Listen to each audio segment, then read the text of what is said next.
आज हम ये डिस्कस करते हैं दांतों की क्लीनिंग के कौन कौन से मेथड है। जो कन्वेंशनल मेथड है उसे बोलते हैं स्केलिंग एंड पॉलिशिंग। जो अब इनोवेटिव मेथड है उसको हम बोलते हैं एयर पॉलिशिंग या एयर प्रॉफी। तो हम ये डिस्कस करेंगे कि स्केलिंग और पॉलिशिंग के क्या क्या एडवांटेज है और इसके क्या क्या डिसएडवांटेज है, और क्या कहते हैं आपका जो एयर पॉलिशिंग है उसके क्या क्या एडवांटेज है और क्या क्या डिसएडवांटेज है, और किन केसेस में हमें स्केलिंग और पॉलिशिंग करनी चाहिए और किन केसेस में हमें एयर प्रॉफी या एयर पॉलिशिंग करनी चाहिए। बस ये कि हम ये डिस्कस करते हैं हमें दांतों की क्लीनिंग की क्यों ज़रूरत है, हम दांतों पे ब्रश क्यों करते हैं। ठीक है।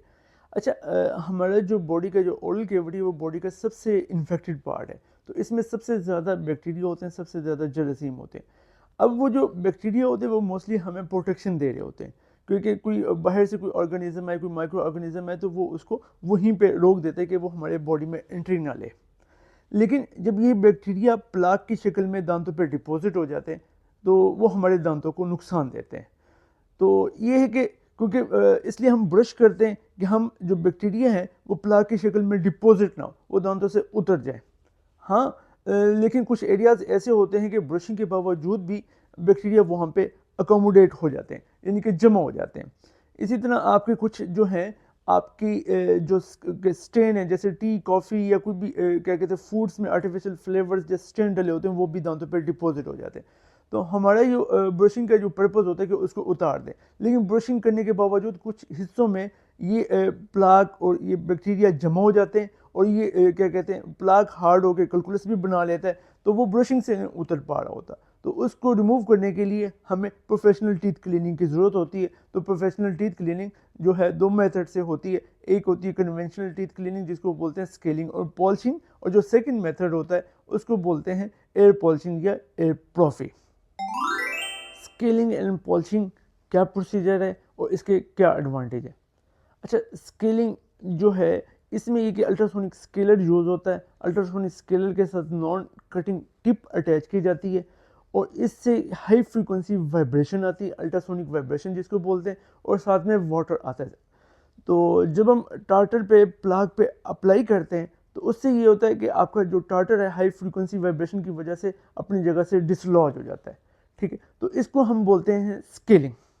और क्योंकि वाटर स्प्रे साथ होता है, जैसे जैसे आपका प्लाक और टार्टर उतरता जाता है वो साथ साथ वॉश भी होता जाता है।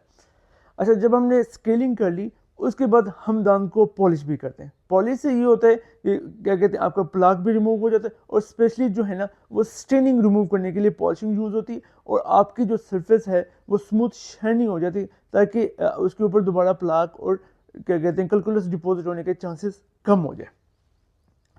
अब ये कि स्केलिंग और पॉलिशिंग किन केसेस में हमें करनी चाहिए और इसके क्या एडवांटेज है वो हम ये डिस्कस करते हैं।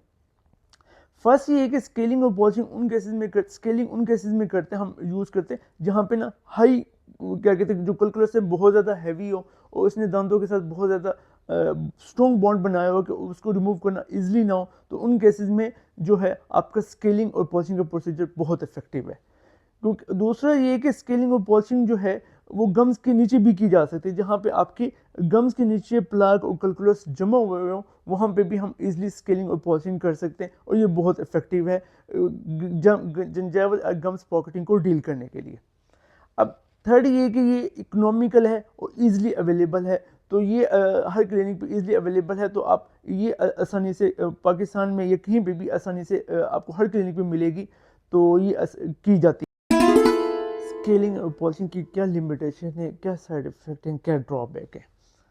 फर्स्ट ये कि कुछ पेशेंट में स्केलिंग और पॉलिशिंग अनकंफर्टेबल होता है। अनकंफर्टेबल किस लिहाज से होता है, क्योंकि एक तो क्या कहते हैं जब आपके प्लाक और कैलकुलस उतरते हैं हाई स्पीड वाइब्रेशन की वजह से, तो कुछ पेशेंट के लिए ये अनकंफर्टेबल होता है, क्योंकि उससे नॉइज़ भी जनरेट होती है। जब प्लाक और कैलकुलस क्योंकि जब अल्ट्रासोनिक स्केलर चल रहा होता है वो हाई फ्रीक्वेंसी पे चल रहा होता है, तो उससे नॉइज़ जनरेट होती है। तो वो जो नॉइज़ होती है वो बड़ी बहुत इरिटेटिंग होती है कुछ पेशेंट के लिए। फिर क्या कहते हैं क्योंकि ये हाई स्पीड वाइब्रेशन होती हैं, और क्या कहते हैं और आपको जो जब ये दांत पे अप्लाई होती है तो sometime little bit uncomfortable feel होता है। और पॉलिशिंग जब हम करते हैं तो उसमें जो है जब हम ब्रश से प्रेशर अप्लाई करते हैं वो भी कुछ पेशेंट के लिए अनकंफर्टेबल होता है, बहुत माइल्ड से होता है, लेकिन फिर भी कुछ पेशेंट को उस पर ऑब्जेक्शन होता है। सेकंड ये है कि जो स्केलिंग एंड पॉलिशिंग है वो आपके गम्स के लिए भी लिटिल बिट इरिटेशन क्रिएट करती है। बहुत माइल्ड इरिटेशन होती है जो बहुत जल्दी रिकवर भी कर जाती है with in a few days. Third ये है कि स्केलिंग और पॉलिशिंग जो है ना वो टाइम टेकिंग प्रोसीजर है, आपको पेशेंट को तकरीबन आधा घंटा 45 मिनट लग जाता है। तो और क्या कहते हैं, और जो आपके सुपरफिशियल स्टेन होते हैं वो भी स्केलिंग और पॉलिशिंग से आसानी से रिमूव नहीं हो रहे होते, क्योंकि कुछ ना कुछ स्टेन रह जाते हैं, और अगर आप उनको ज़्यादा रिमूव करने की कोशिश करते हैं तो आपके गम को डैमेज होने के थोड़े से चांसेस होते हैं, क्योंकि स्केलिंग और पॉलिशिंग का जो प्रोसीजर है वो ज़्यादा अब्रेसिव है और ये स्ट्रेनिंग को रिमूव करने के लिए इतना इफेक्टिव नहीं है। लेकिन जो डीप कैलकुलस होते हैं, टार्टर होते हैं, उसको स्केलिंग और पॉलिशिंग बहुत अच्छा रिमूव करता है। एयर पॉलिश क्या है?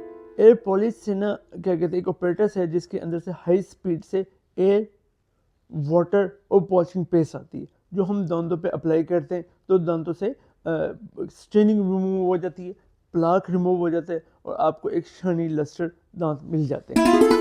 एयर प्रॉफी के क्या क्या एडवांटेज है? फर्स्ट ये कि एयर प्रॉफी जो है आपके जो सुपरफिशियल स्ट्रेन होते हैं जो स्मोकिंग की वजह से हो सकते हैं, टी कॉफ़ी की वजह से, उसको बहुत एफिशिएंट वे में बहुत स्पीडी रिमूव करता है। और क्योंकि लेस अब्रेसिव है तो दांतों पे साइड इफ़ेक्ट भी कम आते हैं।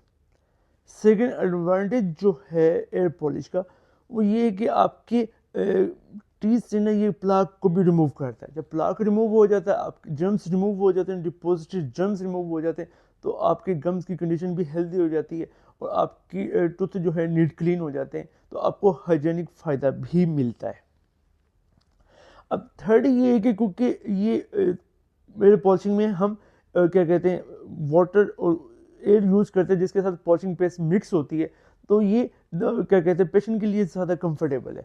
मोस्ट पेशेंट जो है इसके साथ ज़्यादा कंफर्टेबल होते हैं एज़ कम्पेयर टू स्केलिंग और पॉलिशिंग के लिए, पॉलिशिंग के साथ तो लेस पेनफुल है। क्या कहते हैं आपको इरिटेशन, गम्स के साथ इरिटेशन नहीं होती, टूथ पे इरिटेशन बहुत कम होती, किसी किस्म की कोई क्या कहते हैं वाइब्रेशन जनरेट नहीं होती जो पेशेंट को इरिटेटिंग हो। अब इसका जो चौथा एडवांटेज है, क्योंकि ये इन एरियाज में भी पहुंच जाता है जहाँ पे स्केलिंग और पॉलिशिंग करना मुश्किल होता है, जैसे आपके patent fissure sealant, patent fissure areas हैं, या आपके क्या कहते हैं दो दांतों के दरमियान जगह है जहाँ पे स्केलर की टिप आसानी से अप्लाई नहीं होती, पॉलिशिंग ब्रश अप्लाई नहीं होता, तो ये उन एरियाज में भी पहुंच जाते हैं जहाँ पे स्केलिंग और पॉलिशिंग करना मुश्किल होता है। और इसका जो लास्ट एडवांटेज जो है, अब ये देखें कि ये ना जो हमारी रेस्टोरेशन होती है, जैसे क्राउन ब्रिज पेशेंट ने लगवाया होता है या वेनियर्स लगवाए होते हैं, उनके ऊपर जब हम स्केलिंग और पॉलिशिंग करते हैं तो उनके चिप अप होने के चांसेस ज़्यादा होते हैं। या हमने इम्प्लांट लगवाया होता है तो इम्प्लांट की सरफेस को ना स्केलिंग और पॉलिशिंग से वो डैमेज होने के चांसेस होते हैं। जब हम एयर पॉलिश यूज़ करते हैं तो एयर पॉलिश से आपकी इम्प्लांट की सरफेस भी डैमेज नहीं होती, या आपने क्राउन ब्रिज लगवाया हो तो कोई आर्टिफिशियल दांत लगवाए हो तो उन पे एयर पॉलिशिंग की साइड इफ़ेक्ट न होने के बराबर है। जबकि हमें स्केलिंग और पॉलिशिंग के उनके ऊपर साइड इफ़ेक्ट है तो हमें बहुत केयर करनी पड़ती है। और एयर पॉलिशिंग जो है वो कम टाइम कंज्यूमिंग है, बहुत जल्दी हो जाता है, तो जिसकी वजह से डेंटिस्ट के पास चेयर साइड टाइम कम होता कम पेशेंट को देता है, तो वो चार्जेस भी उसके मुताबिक कम करता है। एयर पॉलिशिंग की लिमिटेशन क्या है कि इनकी क्या कहते हैं क्योंकि हर केस में क्यों एयर पॉलिशिंग नहीं हो रही, ठीक है। तो फर्स्ट जो लिमिटेशन है एयर प्रॉफी की वो ये है, या एयर पॉलिशिंग की वो ये है कि ये आपके जो टार्टर ऐसे होते हैं या प्लाक या कैलकुलस ऐसे होते हैं जो जिन्होंने दांतों के साथ स्ट्रॉन्ग बॉन्ड बनाया होता है, तो जहाँ पे हैवी टार्टर होते हैं तो वहाँ पे ये इफेक्टिव नहीं है, क्योंकि ये बहुत माइल्ड होती है, तो आपके जो स्ट्रॉन्ग टार्टर होते हैं जो दांत के साथ डिपॉजिट होते हैं उसको रिमूव नहीं कर पाती। अब जो सेकेंड लिमिटेशन है एयर प्रॉफी की वो ये है कि क्योंकि एयर प्रॉफी में एयर और क्या कहते हैं polishing spray, polishing paste use होती है जो समटाइम इन्वायरमेंटल पोल्यूशन क्रिएट करती है। जो ऐसे पेशेंट जिनको एस्थमा हो, क्या कहते हैं, या तो उनके या रेस्पिरेटरी डिजीज़ हो तो उनके लिए सूटेबल नहीं है, तो ये एक मेस क्रिएट कर देती है, क्योंकि जैसे ही आपकी जो क्या कहते हैं पॉलिशिंग पेस्ट एयर के साथ निकलती है, क्या कहते हैं, और वाटर के साथ निकलती है, तो एक मेस क्रिएट कर जाती है आपकी इन्वायरमेंट में, पार्टिकल्स हो जाते हैं जो समटाइम डेंटिस्ट के लिए भी इरिटेटिंग होते हैं और क्या कहते हैं और पेशेंट के लिए भी इरिटेटिंग होते हैं। अगर पेशेंट को एस्थमा है या कोई ऐसी डिजीज़ है रेस्पिरेटरी डिजीज़, तो उसमें वो उसको डिस्टर्ब कर सकते हैं।